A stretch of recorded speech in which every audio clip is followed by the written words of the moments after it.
Otro tema.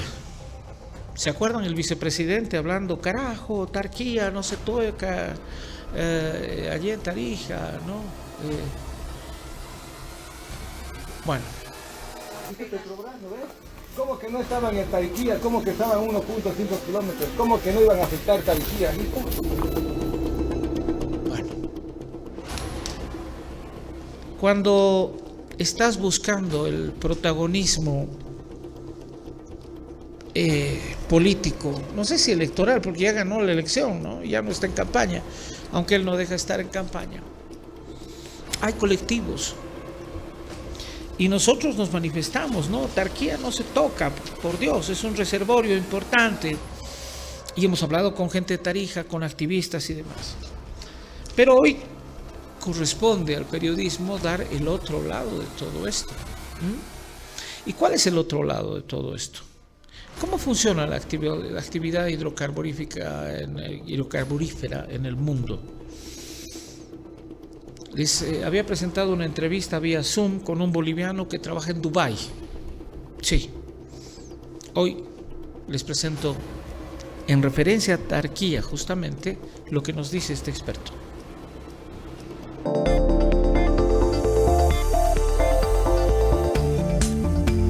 Famoso tema de Tarquía. No hay nada más dañino en temas medioambientales que se les ponga la púa política, ¿verdad?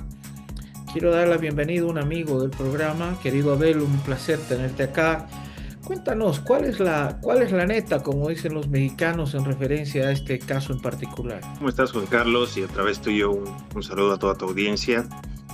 Bueno, evidentemente el tema Tarquía es un tema sensible y en sí todos los proyectos petroleros que ha llevado adelante Bolivia en el subandino sur, que es esta zona que compromete Tarija, Sucre, una parte de Santa Cruz, han sido desarrollados en diferentes épocas, ¿no? Para hablar de los últimos 30 años, estimado Juan Carlos, las empresas petroleras han ido evolucionando desde el punto de vista de lo que es la responsabilidad social y medioambiental. Tú tienes zonas de Petrobras que fueron perforadas hace 20 años atrás, como San Alberto y San Antonio, que han pasado por un proceso de firma de contratos, han pasado por un proceso de firma de permisos ambientales y también se han hecho trabajos sociales con las comunidades aledañas. Las empresas petroleras tienden a contratar personal del lugar, es uno de los compromisos a los que se llega. También hay una responsabilidad respecto al desarrollo económico que se tiene con las zonas, ya sean zonas que se dediquen a la apicultura, sean zonas que se dediquen a la ganadería. Se trata de fomentar y de hacer procesos que los ayuden a optimizar y a mejorar su producción, ¿no? Y desde el punto de vista ya del proyecto como tal, tú tienes el caso de Incahuasi, Total, que son proyectos que es el último de gran magnitud, en los cuales el desarrollo y la afectación que se ha hecho al área se ha minimizado a la mayor cantidad posible. Es impensable decir que no va a haber una área que va a ser cedida a la empresa petrolera para el desarrollo de proyectos. Pero también del otro lado, estimado Juan Carlos, es muy difícil pensar de que vamos a tener un desarrollo económico desde el punto de vista de hidrocarburos si es que nos limitamos a decir que se está afectando el acuífero, de que se está dañando y se generalicen este tipo de observaciones y se mediaticen y se politicen, ¿no? Yo te puedo hablar técnicamente, porque estoy especializado en la parte de pozos petroleros. La afectación que se tiene en estas áreas no tiene nada que ver con los acuíferos, estimado Juan Carlos. El diseño de la perforación de los pozos, hablando en particular de los pozos, se hace un diseño de manera tal que no se dañen los acuíferos subterráneos, no solamente en Tarquía, en todos los pozos petroleros en Bolivia, fuera de Bolivia, se hace un diseño de las cañerías que se va a utilizar para evitar justamente el daño de acuíferos, sean en zonas de reservas naturales o no. Esto es de cumplimiento de estándar por la industria. Segundo, el tema de la socialización del proyecto. Este es un paso previo que tienen que dar las empresas petroleras para conocer las necesidades del área desde el punto de vista contractual, si se tiene mano de obra del lugar, si se necesita apoyo en ciertos proyectos. Para darte un ejemplo, en la zona de Yapacaní, gran parte de los criaderos de tambaquís han sido desarrollados por empresas petroleras, como YPFB Andina. Se les da apoyo, se socializa el proyecto, se trabaja con las comunidades. Es un desarrollo continuo que existe, estimado Juan Carlos. Y del otro lado, Juan Carlos, también ha habido escenarios en los cuales han habido comunidades que han entrado en acuerdos con las empresas petroleras y estos acuerdos no se han cumplido. O del otro lado, por un accidente, un caso fortuito de que una camioneta justo cruzó y dañó o lastimó a un animal, las comunidades han llegado a cobrar cifras por encima de los $90,000, ¿no? Como si fuera la última vaca o la última oveja del mundo, ¿no?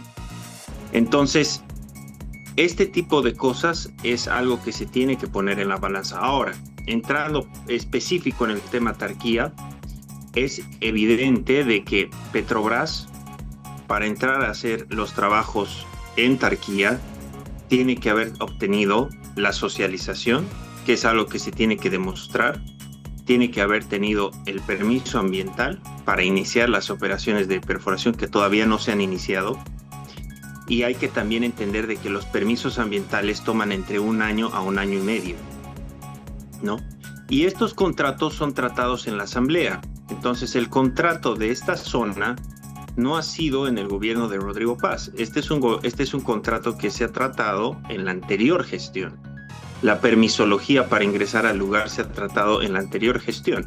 Entonces, yo, estimado Juan Carlos, te quería transmitir el mensaje de que no se va a poder desarrollar el área de hidrocarburos si el comportamiento político, tanto de la asamblea como de la sociedad en general, va a ser apuntar a las petroleras como los enemigos y generalizar un daño ambiental que no se está realizando. Ahora, si hay una necesidad específica para cuidar el lugar, yo estoy consciente y seguro de que las empresas petroleras van a tomar esto en pie y se puede trabajar. ¿Cuál es el problema, Juan Carlos? Central también, la falta de consenso y comunicación.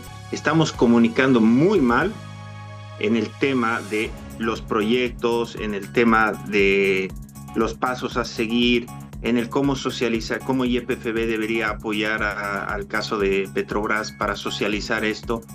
Yo pienso que hay muchos errores desde la parte de comunicación, estimado Juan Carlos. Coincido plenamente en varios aspectos. Yo me acuerdo del artículo que leí tuyo, que era la trayectoria sin trancas de un estado insolvente, que lo discutimos hace mucho tiempo atrás en un diálogo.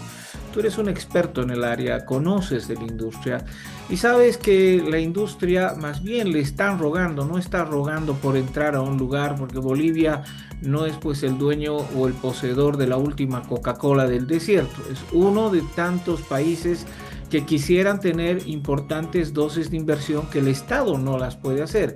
Eso no significa un entreguismo a ultranza, no significa el saltarse el diálogo con las comunidades, la necesidad de una ficha ambiental, etcétera, etcétera, etcétera. Pero si realmente, y voy a parafrasear al propio presidente, nos convertimos o nos convencemos de que la manera es el Estado tranca, no sé qué inversión podría llegar a nuestro país, ¿verdad? Totalmente de acuerdo contigo, y yo sumaría a eso, estimado Juan Carlos, este discurso que se ha manejado ahora alrededor de Tarquía, de que es el pulmón de Bolivia, de que se está dañando el acuífero. Entonces, este tipo de discusiones son discusiones extremadamente técnicas. Cuando se va a tratar una ley para un contrato, un servicio petrolero, estimado Juan Carlos, el ministro en persona, junto con el presidente de IPFB, van a la asamblea y explican cuál es el proyecto, qué es lo que se va a realizar. Se hacen en ese momento la asamblea hace las consultas de la permisología, la afectación, proyectos, todo. Y ahí es donde la asamblea, con los asambleístas que son del área afectada, y hay la Comisión de Hidrocarburos, son quienes deberían apoyar la socialización de este proyecto, porque este proyecto tiene una implicancia económica. Yo escuché desde el ministerio que son más o menos 900 millones de dólares de ingresos de IDH que recibiría en caso se tenga éxito. Entonces, salir de la situación de la crisis económica y energética pasa por el desarrollo de proyectos de hidrocarburos. Bolivia no tiene y no va a tener el dinero suficiente para importar toda la energía. Es algo que ya lo hemos conversado contigo. Y la salida del Estado tranca pasa por el consenso, estimado Juan Carlos. Y ahí sí, yo llamo un poco a la reflexión. En los últimos días, el tema de los decretos, ha habido una falta de socialización y de consenso.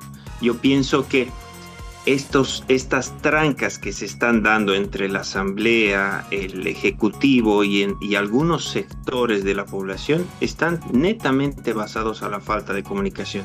El último aviso del presidente Rodrigo Paz de los 4.500 millones de dólares sería una locura pensar, estimado Juan Carlos, de que el día de mañana cualquiera sea el sector se oponga a que ingresen estos ingresos. Por ejemplo, si es que estos ingresos van al desarrollo de una carretera o al desarrollo de un proyecto hídrico para la generación de energía eléctrica que lo necesitamos.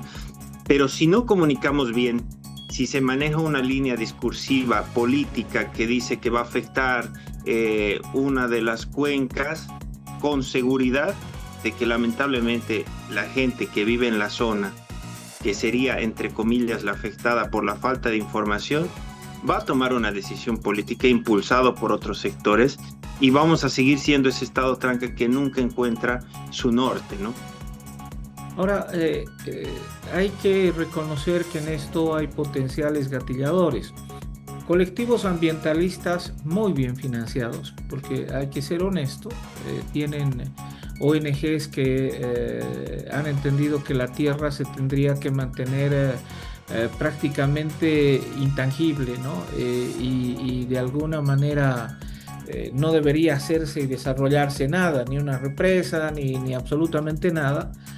Lo que salta pues muchísimo más allá de la realidad de la humanidad, ¿no? Hoy día la humanidad es devoradora de energía y hay que ver cómo conseguir el medio justo para que esta necesidad urgente se pueda encontrar con el respeto medioambiental. Lastimosamente encuentro que acá hay un colectivo importante, y si a esto le sumas que el propio vicepresidente del Estado con ajos, epítetos y cebollas dice Tarquía no se toca, carajo, y hace causa de este tema porque tendrá pues una agenda política en medio, estamos complicados, ¿verdad?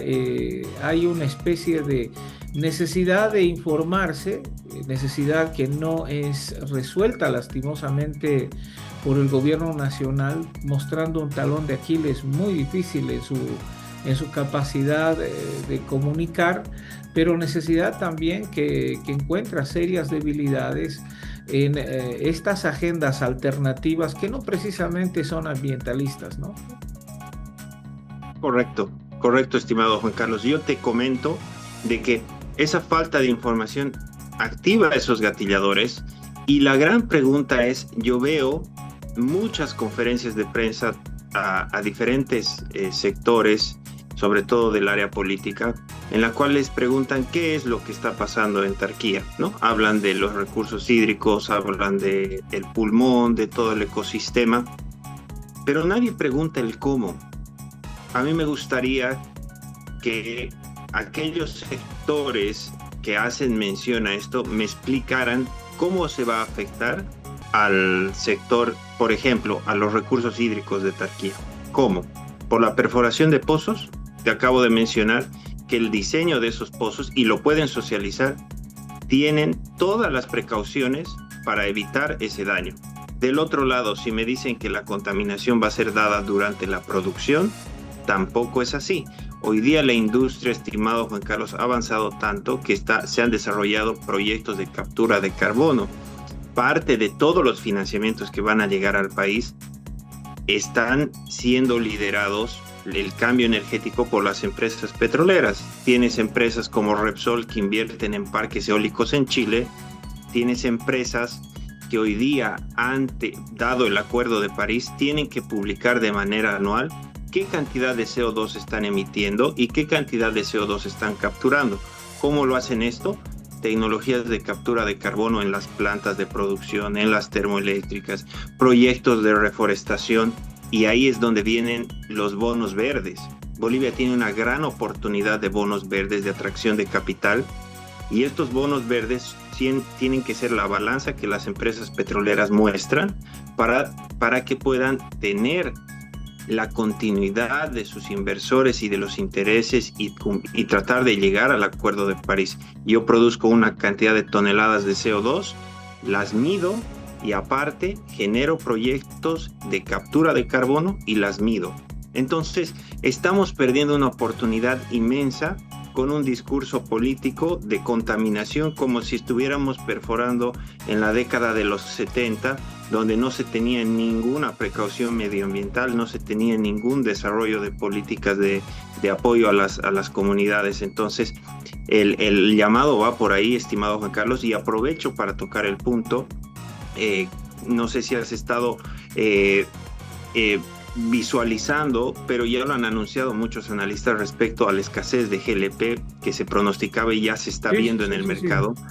Necesitamos atender, porque la importación de GLP, estimado Juan Carlos, es carísima. Se necesita un tipo de transporte criogénico, es un transporte bastante caro, y para evitar estas susceptibilidades, el otro punto clave es el tratamiento de una nueva ley de hidrocarburos actual con un sistema impositivo competitivo, como tú lo has mencionado al inicio de la entrevista.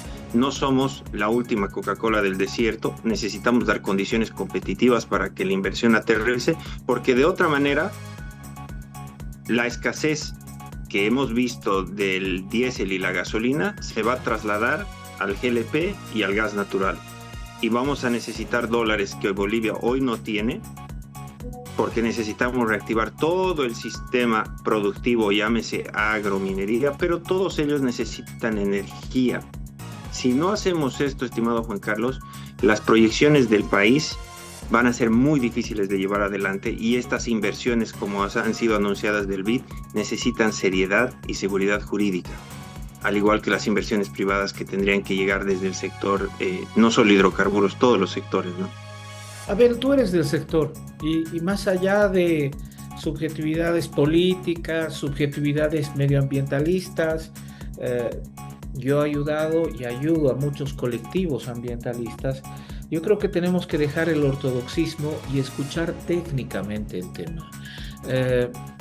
Hay muchos países que se desarrollan, por ejemplo, con la explotación petrolera, empezando en Estados Unidos, Alaska, y continuando en los países nórdicos, y no, pues precisamente son unos desiertos ambientales. Hay condiciones que se cumplen y el mundo las ha estudiado, pero la gente acá tiene la imagen del obeso rico con terno elegante que habla inglés y que llega con su tongo y maletín de plata a robarse los recursos naturales de los pobres indígenas. No, nos ha quedado esa imagen colonial y los políticos la han explotado. No es así. Quisiera que se lo cuentes. ¿Cuál es tu experiencia en el mundo con esto? Sí, estimado Juan Carlos, lamentablemente en Bolivia ese discurso colonial utilizado políticamente y sin una evolución de nuestra sociedad genera este tipo de escenarios como el de Tarquía. Mira, en el mundo no es el único país en el que se hacen el desarrollo de proyectos en áreas protegidas. Y para ser más puntual, estimado Juan Carlos, en el área de Tarquía ya hay pozos perforados. Hay empresas nacionales, parte de IPFB, ya ha entrado al área a hacer exploración. Pero en ese momento no ha habido ninguna bandera política que ha generado la alarma que se ha generado ahora con Petrobras. Entonces, en ese momento yo quisiera saber todas estas personas que han salido en defensa de Tarquía, ¿dónde estaban? Y que me muestren cuál ha sido la afectación que se ha tenido. Entonces, la verdad, te digo, hay zonas de tan extremo ingreso. Tienes proyectos, por ejemplo, en el Mar del Norte, estimado Juan Carlos, donde tienes olas mayores a 10 metros, donde hay una plataforma que se mueve con el ritmo del mar y perforan pozos atravesando todo el lecho marino, donde hay todo un ecosistema. Ni siquiera estamos hablando solo del agua, hay un ecosistema, hay poblaciones aledañas que viven de la pesca, y los estándares que tiene, por ejemplo, Noruega, son replicados en todo el mundo porque se trabaja con una altísima seguridad y no han tenido un evento en los últimos años, estimado Juan Carlos. Ese es el nivel de desarrollo en el que está actualmente la tecnología del sector. Y en el caso de Estados Unidos, si tú te vas a Texas, Juan Carlos, hay una infinidad de pozos petroleros perforados, y en estas áreas, como en Argentina, se está desarrollando los reservorios no convencionales. Estos reservorios, estimado Juan Carlos, son fracturados. Se necesita una cantidad inmensa de agua para hacer estos trabajos. En ese momento los ambientalistas estaban lanzando las alarmas del tema del agua. Se ha encontrado la tecnología suficiente para reutilizar esta agua. Se han generado plantas y con la misma agua se generan las siguientes fracturas y se ha desarrollado un ecosistema económico.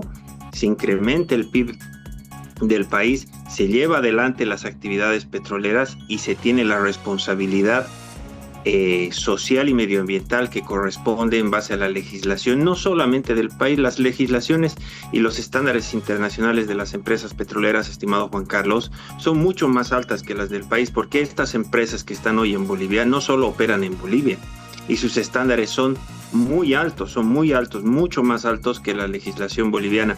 Entonces, el otro punto, estimado Juan Carlos, es si tú te vas a Neuquén y comparas el Neuquén de hace 10 años, el desarrollo económico que ha habido y la cantidad de mano de obra contratada, Juan Carlos, es impresionante. Argentina hace gran parte del apoyo para su salida de la crisis económica, es el sector hidrocarburos. Así que eso es lo que quería comentarte, y es importante que ya ahora la sociedad en Bolivia de una vez deshagamos estos discursos políticos vacíos y se trate una nueva ley de hidrocarburos, pero se socialice con estos sectores. Y te digo, las empresas petroleras en Bolivia tienen la experiencia y han apoyado a muchísimas comunidades en desarrollos de proyectos para la cría de pescados, para el tema de la apicultura, la piscicultura. Se han desarrollado un montón de proyectos, hay un montón de ejemplos, estimado Juan Carlos. Querido Abel, siempre es una bocanada de aire fresco tener una mirada técnica. Solo para el apunte de la gente, yo quiero que le cuentes al auditorio que acaba de ver esta entrevista, que no es política, no es oficialista ni opositora. Quisiera que por favor le cuentes cuál es tu experiencia en el sector. Bueno, estimado Juan Carlos, yo he trabajado en Bolivia alrededor de casi 8 a 9 años. He tenido la oportunidad de trabajar en IPFB Andina, que es un joint venture con Repsol. También he trabajado en Repsol en Bolivia. He trabajado después en un proyecto Nueva Frontera en Paraguay. He estado un tiempo en Perú. Después he pasado un corto tiempo por Estados Unidos. Y he retornado al país en un momento ya para trabajar desde otra mirada, que es una empresa de servicio. Schlumberger es la empresa líder en servicios petroleros. Tienen tecnología desde el punto de vista de hidrocarburos hasta la extracción de litio, te comento, Juan Carlos. Hay muchísimas oportunidades. Esta empresa está ya vaya a cumplir 80 años en el país. Y también he trabajado en Shell. en el paso que tuvo por Bolivia. Y bueno, actualmente, como tú sabes, estoy trabajando en Medio Oriente y estoy justamente trabajando en pozos petroleros, en la construcción de pozos petroleros. Entonces, de primera mano te digo, estimado Juan Carlos, Bolivia es un país extremadamente rico. La experiencia que uno hace en Bolivia ha sido lo que me ha abierto las puertas a salir afuera, a ser contratado por empresas transnacionales. Yo te digo, alguien que ha tenido la oportunidad de desarrollar proyectos en Bolivia en el sector hidrocarburos no tiene nada que envidiar con otros países y son muy bien valorados los profesionales bolivianos. No soy el único, tengo muchos compañeros, compatriotas, colegas que están trabajando en Medio Oriente, en Europa, en Estados Unidos. Tengo alumnos, también he sido docente de la Universidad Privada Boliviana, casi 4 años. Y la verdad es que, estimado Juan Carlos, me da mucha pena ver este tipo de escenarios en los cuales se limite el desarrollo y no se piense, ¿no? No se piense en el desarrollo del sector, el desarrollo económico del país y los profesionales que están por detrás de esto, ¿no? Las mismas comunidades son beneficiadas. Querido Abel, es un placer estar contigo. Un gusto haber estado con Abel Villegas Obando, que nos hable sobre este tema, la neta de Tarquía. Gracias, Abel. Un abrazo. Hasta cualquier minuto. Un abrazo, estimado Juan Carlos. Adiós.